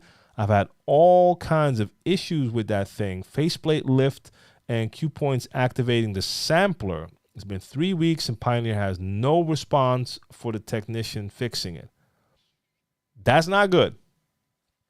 Yeah, I mean, that sounds like a terrible experience. And again, like I haven't experienced that. But if this is something that's happening to a lot of people, which I don't know, but maybe it is, then I hope Pioneer is taking that serious and taking a good look at it. But again, I haven't experienced any of those things, and other people who've used that same Rev 7 I used haven't had that either. But maybe it's because that unit is just perfectly fine. So, yeah, that's too bad, man. But especially about the part of getting no response. I never like it when you hear stuff like that. Like having a faulty device or even, sorry, my monitor wanted to go into sleep mode. We're not going to do that. But even if something's wrong with the equipment, if the customer service is okay, the support is good, hey, then it's not the end of the world. But when you add on that you're not getting responses and it's 3 weeks, yeah, that's not good. Now, there's nothing I can do. My contact from Pioneer is not in the U.S., but I'm going to reach out to him, though, just to see, like, hey, what have you heard? And then I don't know if there's anything I can share, but I'm gonna ask.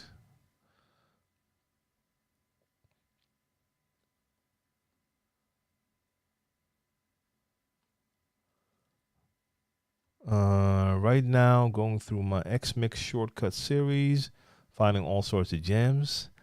Anytime some DJ tells you you're cheating, that just means that they're extremely insecure, thank you, in their own talent, so they're trying to rip you down to make themselves feel better.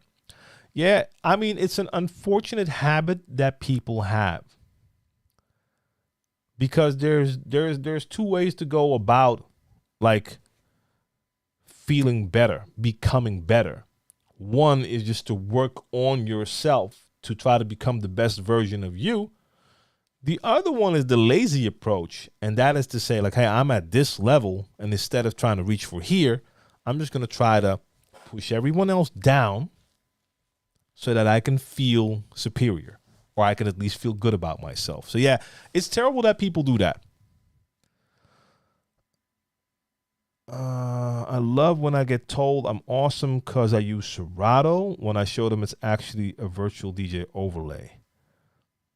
I mean, to me, that's absurd as well. Like if people say that you're dope because you use something, that should be totally irrelevant, especially when it comes to DJing. If someone appreciates what you do, it should be for what you're doing and not what you're using.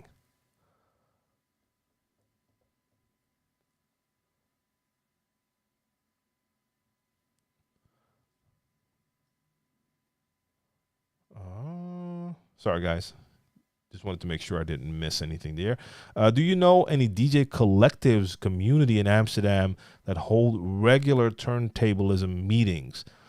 I mean, it used to happen. Of course, during COVID, that probably didn't happen anymore. In Amsterdam specifically, I mean, I know most of the turntablists, most of them don't live in Amsterdam. They live just around the country. I know that there's a portablism community that they have they had like regular get-togethers. But I don't know. I mean, all of those turntablists I know from back in the days, like a lot of them are still into turntablism, but a lot of them are now more living a family life. So I don't know if there's a lot of get-togethers as in Amsterdam alone. Now, maybe there are newer turntablists who get together and that I don't know about. But I haven't heard about anything recently. Liz says, I'm in America. I'm in a concealed carry state. 10 to top it off. My state doesn't even require you to have any kind of gun license at all. Yeah. The guy put his gun in my face, threatened my life because he didn't want me playing Afro Man in the bar. Okay, so yeah, your situation is indeed a little bit different than mine because when the gun was pulled out when I was playing, it was not pointing at me. Someone else was getting shot. And I can say that kind of jokingly because if I remember correctly, this person was like the worst shooter because if I remember correctly, no one was hit, which is still pretty hard to believe because the distance wasn't that great. But yeah, no one's ever pulled a gun on me for playing a track. If that would have happened, I probably wouldn't want to play at that bar anymore either. That's terrible though. Oh, Polo, for real? I thought you were in the UK. But the gun the gun shit is weird to you, even though you live there. Yeah. I mean, that's just ridiculous.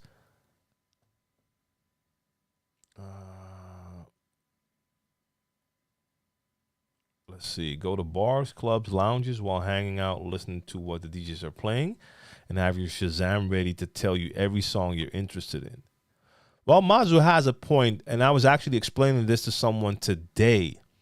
Like, if there are specific genres you want to get into, or if you've been out of the scene for a while, yeah, there goes the other GoPro, or there goes the GoPro, back into reset mode. Look at it go. Let's see what it does. I think I still have to update that. It does that after like an hour or two. Yeah. Okay. So let's get rid of that. Let's get rid of that frame real quick. There we go. Let's say even if you want to get back into a style of music you used to play, you can look online to see what the new releases are. But if you want to also look actually for songs that you could play, you need to just go to the parties.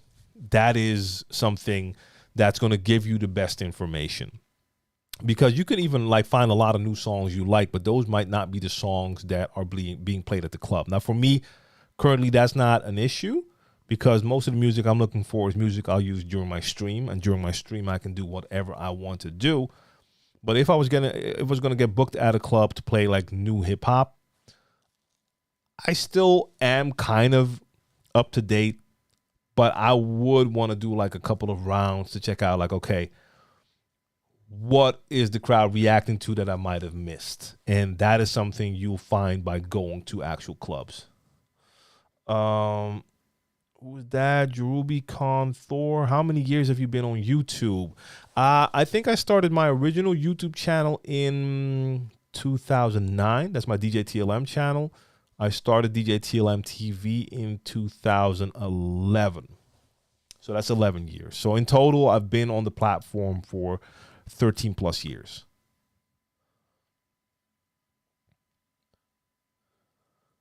BeatSource has weekly and monthly playlists that help with that. Yep. I mean, those will also help to a degree in the sense that what I see there when it comes to playlists might not work here in Amsterdam or in a city in wherever you live. So it's good to know like these are popular songs and they might work here as well, but always make sure you actually check within your own scene and area to see what's going on there. And Mazu, indeed, DJ Coco is dope. Coco is super dope. What do you like most about Studio One? Vinyl Touch, I find that really hard to explain now because I haven't used it enough. But I like the things it offers, that besides just using it as software to mix down a song that I'm working on. I like the fact that they also have like a window if I want to take all the music that I'm using in a show with Brain Power and I can like actually master it as a show. There's a lot of different things you can do that I still have to check. So it's hard for me to now give you an entire rundown because I haven't spent enough time with the software. But I did see it was like a combination of, it had a lot of things that Cubase had, but it had some things that the other platform or the other software had. So I was very intrigued, and it looks like the way it looked and worked so far. But let me get back to you in a couple of months when it comes to that. But I appreciate that. I see that you dropped some bits as well. Much love for that. Spin says, I myself use an external mixer so I can have more options for inputs with compressors and limiters.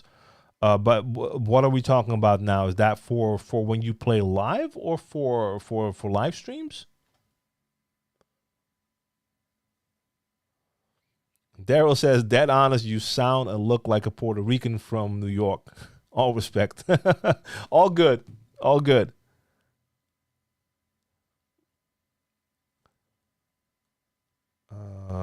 Just teach one. I appreciate that follow.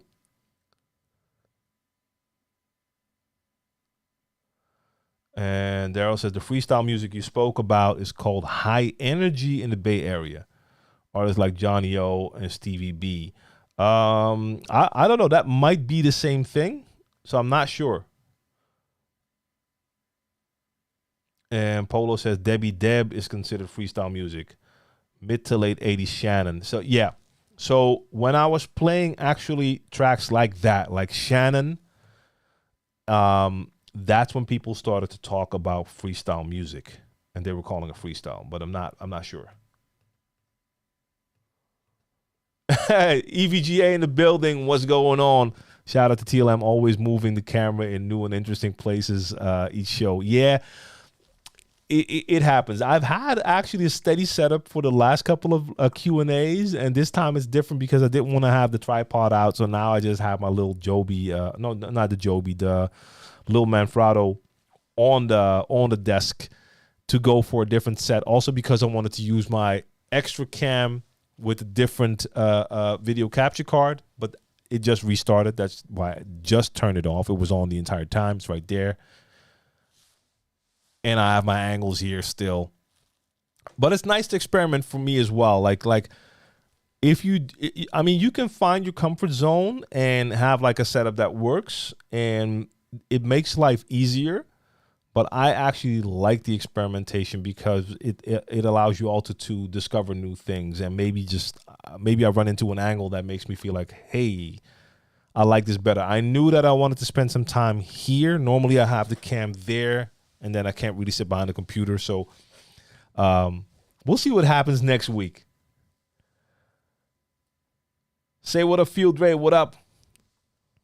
I got to get you on an interview for my live show. You have a lot to share, fam. Say what up, Field Dre. Hit me up on email, tlm@djtlm.com. Hit me up. Let's see if we can make that happen. And again, salute Team EVGA in the building. If you're still there, maybe you've started your own stream already.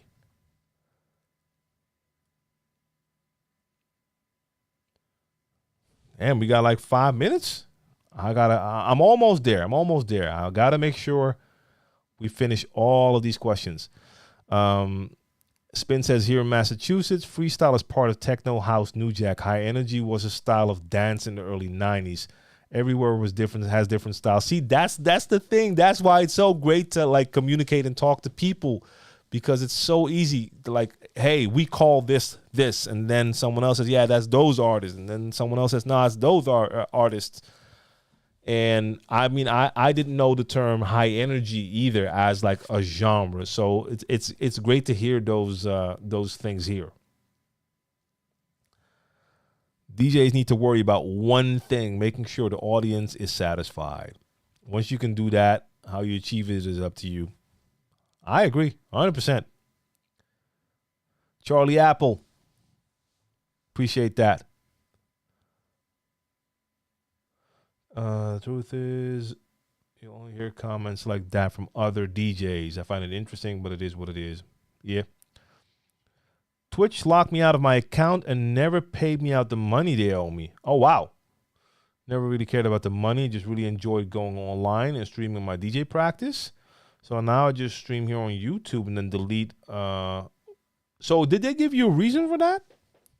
And otherwise, is there an option just to like make a new account, different name, and go at it again? And if you're talking about they never paid you, then that means that you actually had an audience and like at least some streams going, right?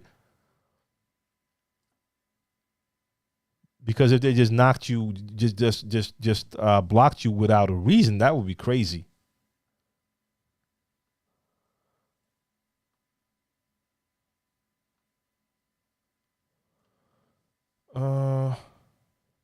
What was that? Let's see. Don't know about any other company, but if there's not even a canned response, it's possible that there's an issue they're aware of, but not ready to talk about yet because they haven't been able to replicate the issue. I guess we're talking about the Pioneer thing, right? Yep.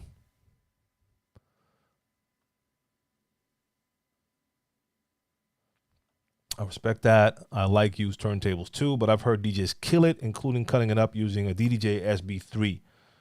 Yeah. Hey man, I mean, and not to say I killed that set, but I've done one of my mixed live streams with just an iPad. That was because I had no other option. But I mean, I could have rocked a party with the iPad. Now, of course, I can't do the things I do when I have like some turntables and phase. But hey, man, the tricks are just fun. They're not what rocks the crowd, you know? Just curious. I know you live in another country, but what do you think about Joe Biden so far? I mean, I honestly don't really know. I don't really know.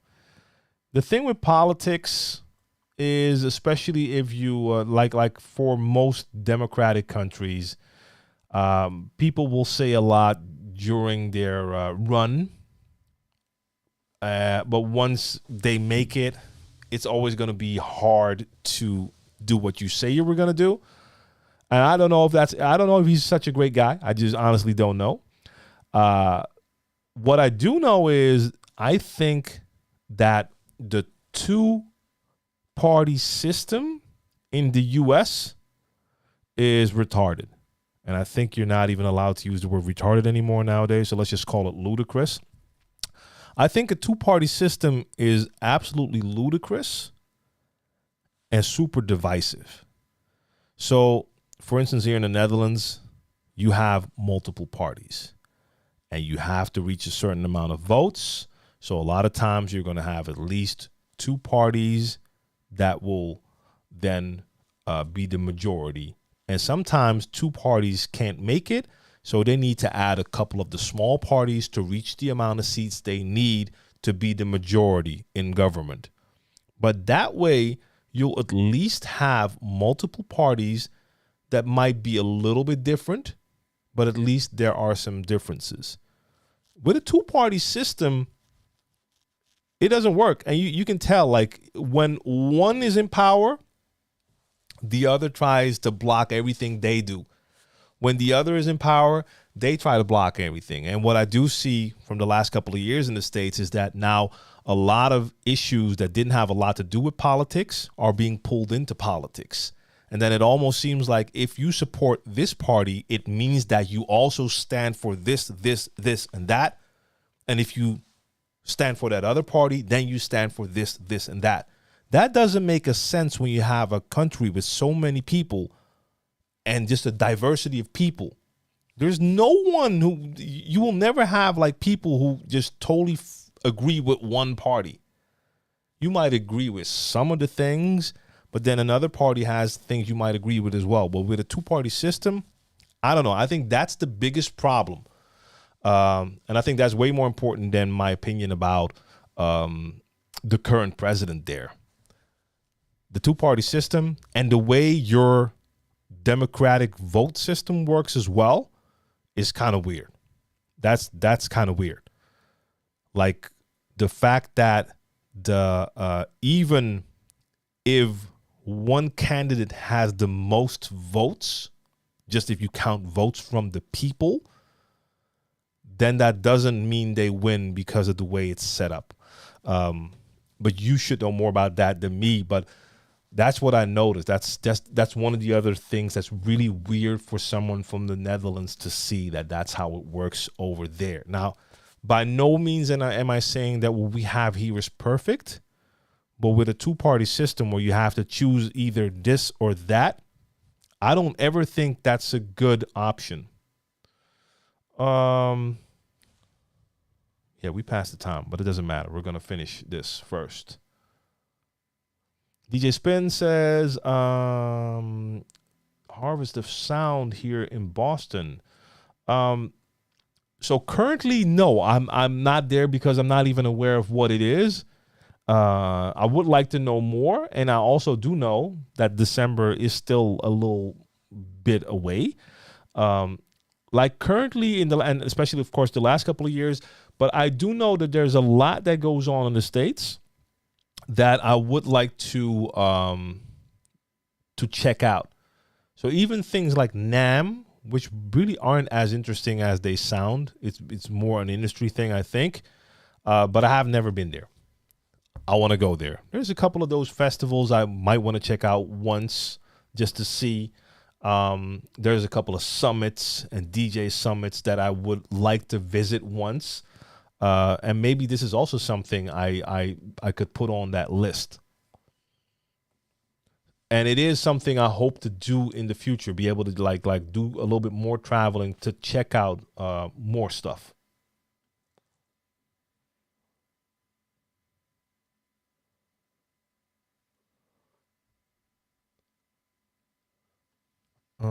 Did I miss anything? Follow, love music wine. I appreciate that follow. And DJ Riff Styles, I appreciate that follow. And Team EVGA said on in 5 minutes, so that's now. So I think he's just gaming. But yeah, it's David. It's weird to see. But I haven't been following closely. I mean, the only thing I remember, like even from years ago with that system is, like I said, even if one is in power, then you still have the Senate and what's the other thing? Is it Congress? No, you have to go through the House, and if the House is controlled by the other party, they're gonna block everything one wants to do. So then it always seems like you're not doing what you're supposed to, what you said you would do. Yeah, I don't know. It's weird for us to see from here. Wait, my sandwich, salute. And Love Music Wine is coming in from Toronto. Swen, see you on Monday.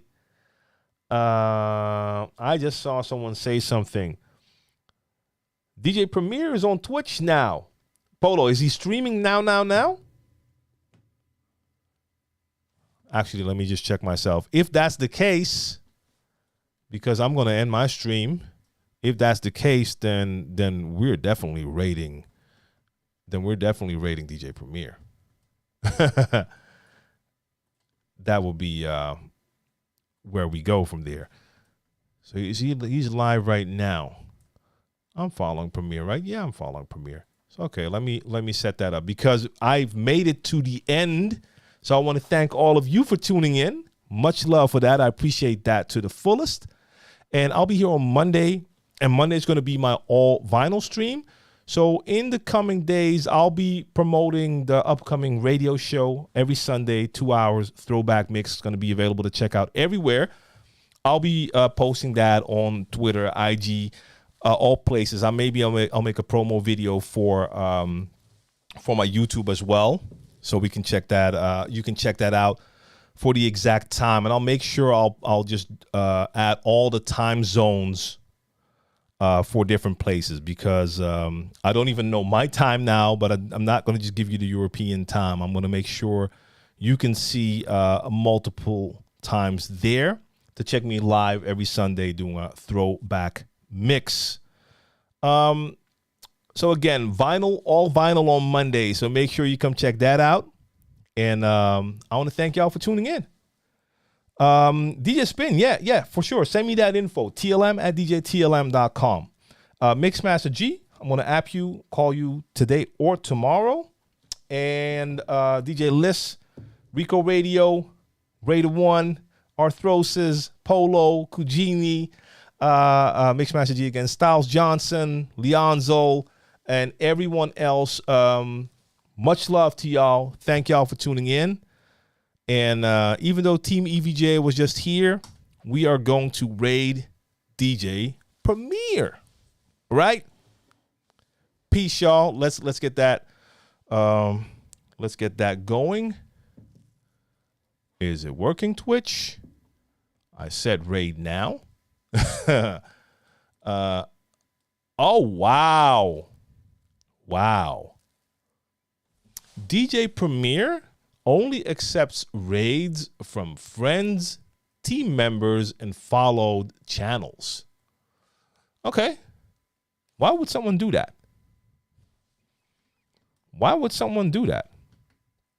Maybe they're getting raided by weird people. I mean, that's the first time I've ever seen this on Twitch. I've raided many DJs that didn't follow me. But you can't do that. Okay. So I guess we're not rating DJ Premier. Now, I am seeing that he's also speaking right now. He's not DJing. So, Mixmaster G, I didn't know that was possible either. Maybe that is something that some people can get as a hookup. That's weird, though. Mojax is here, but he's probably playing some crazy house music. So, yeah, no, we're just not going to raid. It is what it is. Or should we just raid Mojack just to say what up? Even though I don't know what he's playing. You know what? Let's just go for it. Let's just raid Mojax. Let's raid the homie. What is he playing? Funky Soulful Disco. Hey, that's actually not bad. Let's go for it. Mojax. Let's raid Mojax. I think he's just getting started. A couple people are watching. Let's do it. Let's do it. Let's at least say what's up to Mojax and tell him that we're raiding him because Premier won't allow us to raid. All right. Let's go for it. Yeah, it's probably spam bots. All right, y'all. Once again, thanks for tuning in. Let's go. Peace.